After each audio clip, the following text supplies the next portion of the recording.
तो दोस्तों स्वागत है आप सभी का आरबी कोचिंग सेंटर में। आज हम पढ़ेंगे दिस दैट को कैसे प्रयोग करते हैं। पहले हम अपने ट्रांसलेशन को पढ़ेंगे, इसके बाद इसको बनाना सीखेंगे। यह एक मेज है। This is a table. वह एक गायक है। That is a singer. यह एक बस्ता है। This is a bag. वह एक पेड़ है। That is a tree. यह एक सेब है। This is an apple. वह एक शेर है। That is a lion. अब इसको हम लोग कैसे प्रयोग करेंगे ये देख लेते हैं। यह एक मेज है, इसका दिस इज अ टेबल हो जाएगा। देखिए कैसे, यह का मीनिंग हमारा होता है दिस। यह का मीनिंग दिस होता है, यहाँ पर लिख देना है। यह का मीनिंग होता है दिस और वह का मीनिंग होता है दैट और है का मीनिंग होता है इज। देखिए हमने एन में पढ़ा था, ऐसे पढ़ा था। हमने सिर्फ एन में एक मेज ऐसे पढ़ा था, तो इसका हो जाता था हमारा और टेबल। अब इसमें हमारा देखिए सेंटेंस थोड़ा बड़ा हो गया है। यह एक मेज है, तो यह का मीनिंग हमारा दिस होता है और है का मीनिंग इज होता है। हम लोग देखिए पहले यह है, यह का मीनिंग पहले रखेंगे और है का मीनिंग उसके बाद रखेंगे और फिर एक का मीनिंग पहले रखेंगे, अब मेज को रखेंगे। अब इसको हम पूर्ण रूप से पढ़ते हैं। तो देखिए दिस इज अ टेबल। यह क्यों हो गया है दिस इज अ टेबल? क्योंकि पहले हमारा यह का मीनिंग आ जाएगा और उसके बाद है का आ जाएगा और इसके बाद एक का आ जाएगा, उसके बाद टेबल का। इसको हम लोग ऐसे भी कर सकते हैं। देखिए देखिए पहले इसको लिखेंगे, फिर इसको देखिए फर्स्ट स्टेप, सेकेंड स्टेप, यह है थर्ड स्टेप, क्या है हमारा फोर्थ स्टेप।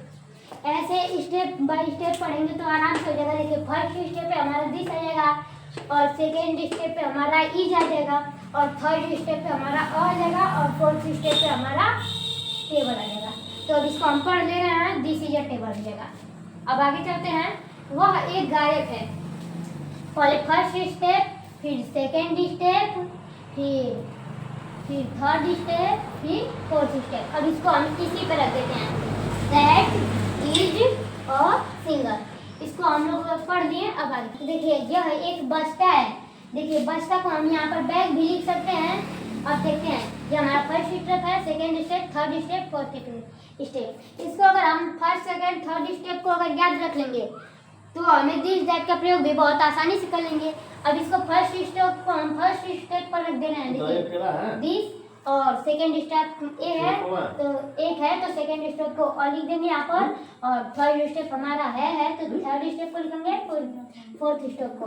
अब इसको हम पढ़ेंगे this is a bag. This is a bag हमारा हो जाएगा। अब आगे चलते हैं। वह एक पेड़ है। इसका लेगा देखिए पेड़ का आप लोग को मीनिंग नहीं पता था तो देखिए ये ट्री होता है। अब आगे चलते हैं। देखिए वह एक पेड़ है, तो वह दैट हो जाएगा हमारा, है का इज हो जाएगा और एक का अ हो जाएगा, पेड़ का ट्री हो जाएगा। देखिए वह एक पेड़ है, इसमें एक पेड़ है तो हमारा और ट्री हो जाएगा। एक पेड़ और ट्री हो जाएगा। देखिए इसको हमने ए एन में भी पढ़ा था।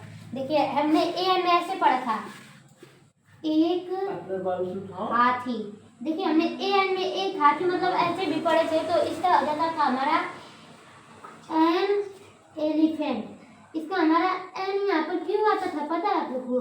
क्योंकि देखिए हमारा वावेल हमारे 5 होते हैं, ए ई आई ओ यू होते हैं और इसमें हमारा शुरू का फर्स्ट लेटर को हमें देखना था। फर्स्ट लेटर अगर हमारा वावेल आ जाता था तो हम ए को एन में बदल देते थे। इसी तरह इसमें भी है, इसमें सिर्फ दी यह और है नया आ गया है और कुछ नहीं है। देखिए वह एक पेड़ है, दैट इज अ ट्री। अब आगे चलते हैं। यह एक सेब है। यह एक सेब है। देखिए इसको भी बहुत आसान तरीके से देखेंगे। This is an Apple.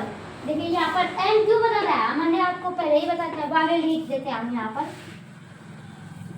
Wavell देखिए ए ई आई ओ यू।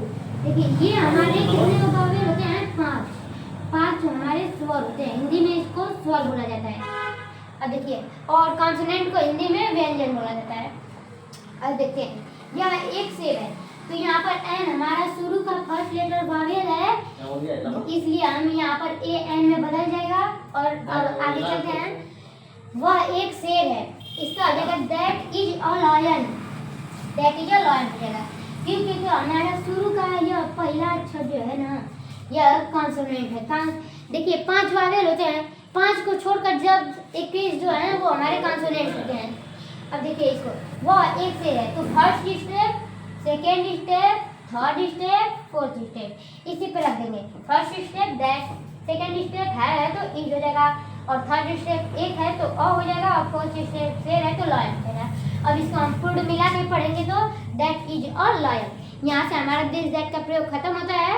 और आज की वीडियो में इतना रखते हैं, और हम आपको कुछ होमवर्क देंगे, इसके बाद ये हमारा दिस दैट का प्रयोग खत्म हो जाएगा। हाँ तो दोस्तों, ये हमारा होमवर्क है। और नाव का मीनिंग बोट है, जिसको नहीं आता वो उतार लेगा, और दुकान का मीनिंग शॉप है।